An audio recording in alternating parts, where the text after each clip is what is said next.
All right, YouTube, what some of you guys have been waiting for, have a review over Maison Francis Kurkdjian's Baccarat Rouge 540. Stay tuned.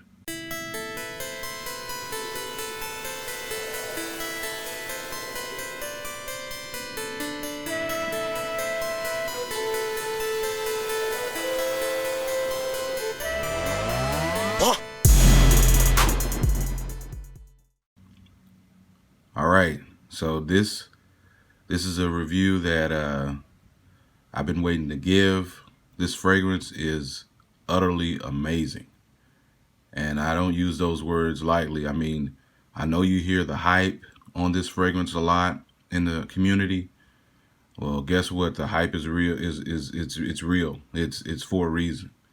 This is not overhyped. This is not over exaggerated. I mean, this has to be one of the most interesting fragrances I've ever smelled in my life. And interesting is just really the only word that comes to mind. To describe Baccarat Rouge is really hard for probably anyone to do, but I'm going to attempt to do it. But let's get into some of the background about Baccarat Rouge. Okay, so the perfumer on this is Francis Kurkdjian. Now, he's been in the game for a little bit. He's done fragrances for a lot of houses. He's done for Dior. He did Dior Homme Cologne. Everybody's familiar with that. For Davidoff, he actually did Cool Water Wave. A shout out to my guy Ross over at TLTG Reviews, because he told me about that one online, and I tried it out and I do like it. But yes, he did Cool Water Wave. He's also done all of the Jean-Paul Gaultier Le Mals, like all of them pretty much. So your Le Mal, Ultra Mal, all of those, he did those. So that just gives you an idea of this guy's nose. Now, this one is classified as an Oriental floral. And I guess the best way to give you, first of all, it came out in 2015.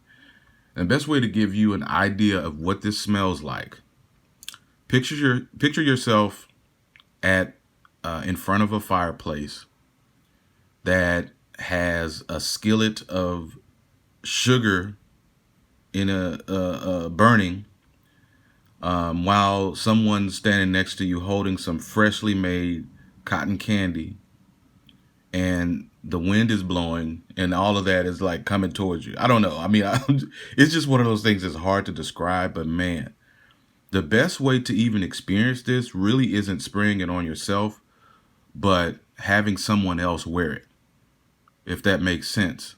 You really can't appreciate it unless you smell it on someone else first.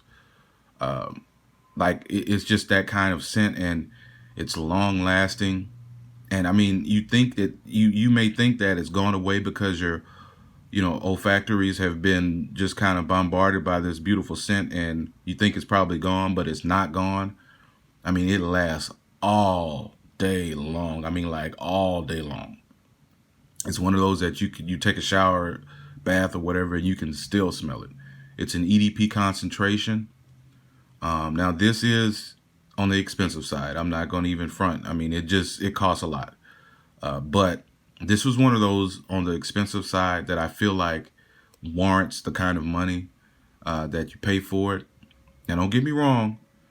I think Aventus is a good fragrance, but compared to this, I mean, like, ounce for ounce, nah. I would pick this any day over Aventus. I mean, any day. I think Aventus is getting a little overhyped, in my opinion, and the clones are getting out of hand. But Aventus is not even in the league of this. I mean, seriously, it's that good. I don't really think you can go wrong with this. If someone doesn't like this, then they're just not into fragrances. They just can't possibly be. I mean, this is a beautiful, godly, heavenly scent. I mean, and it lingers and lingers and lingers. If someone's wore this, has been in the room, you know they have. I mean, I can't really put it into words. So let me just kind of tell you the notes. It's not a whole lot of notes, and a lot of masterpieces are like this. They don't have like a lot of notes. The notes they use are very, very high quality notes. So this has jasmine, saffron, amberwood, ambergris, fir resin, and cedar. That's it. Now, if you are looking at this and you're saying, dude, I'm not trying to pay this kind of money for this little bottle. Well, there is, and I like to give alternatives. I have to in this case because this is so expensive. Now, people always talk about Ariana Grande's Cloud when it comes to so-called dupes of this. And you have people that argue and say, well, oh, it's not a clone. It's this or that. Well, it's not an exact clone, but I will confirm that in the air, this Ariana Grande's Cloud, which came out in 2018, so I'm sure they probably used this as a template for their fragrance. But it's in a floral, fruity, Oriental, I think, category, or gourmand. I'm sorry, fruity floral gourmand category, and I think that's only because of the coconut. But the Ariana Grande Cloud actually does, in the air, smell a lot like this to a lesser degree, but I get it. I get the clone or get the dupe thing with Ariana Grande's Cloud. So if you're just kind of like, well, I'm not ever buying that, just go ahead and try this. You know, Ariana Grande's Cloud. I know it's a little goofy bottle, but that's some good juice too. So you can get your lady some of this if she doesn't have it or she's heard about it and wants it. Very affordable. That's probably about maybe $30 for maybe a 50 mil. I think that's a 50 mil. You can't go wrong with the Ariana Grande Cloud for a gift for your lady. I promise you she's gonna like that as well. But this MFK Baccarat Rouge 540, oh my goodness. And it came about when the perfumer Francis Kurkdjian and this Baccarat is a crystal maker, and they were celebrating the 250th anniversary of this particular, I guess, crystal, and it's Baccarat Rouge, and 540 is the temperature that crystal was made or whatever. So that's where the name comes from. But at any rate, Baccarat Rouge 540, the hype is confirmed. It's warranted. This fragrance is stunning. I mean, stunning. And again, I don't really use those kind of words when I'm talking about fragrances, but this one is just one of those that just gives you pause. It makes you just look, like, oh my God, what am I smelling right now?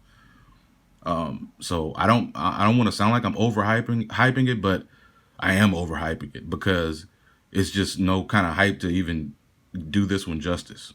This smells great. It's like this. It's just like woody, fireplace burning, sugar, coke. No coconut in it like Ariana Grande, but like cotton candy, or it's just hard to describe.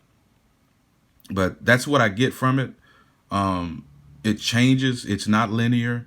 It goes through phases. If you smell it on someone at 8 o'clock, by 10 o'clock it smells slightly different, and by 3 o'clock it even smells even different. But the whole time the experience is just beautiful. It's just a beautiful scent.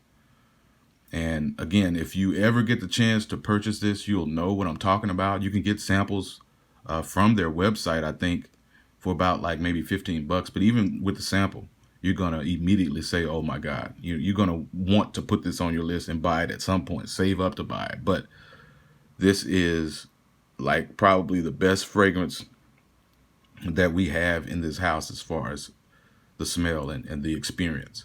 I mean, it just really is. So I just want to talk about this today and bring it to you guys and gals.